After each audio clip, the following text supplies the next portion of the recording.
இன்றைக்கி நம்ம வீட்டில் சிக்கன் கிரேவி எப்படி செய்கிறதுன்னு பார்த்துடலாமா?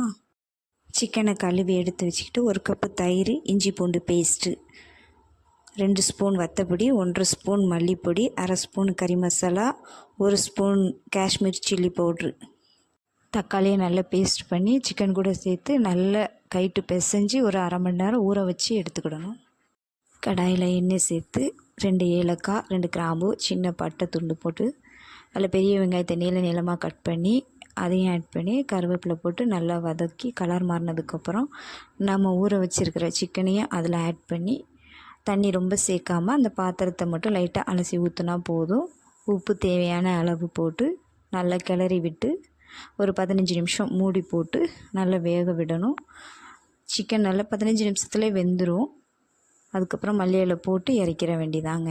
சூப்பரான சிக்கன் கிரேவி ரெடி.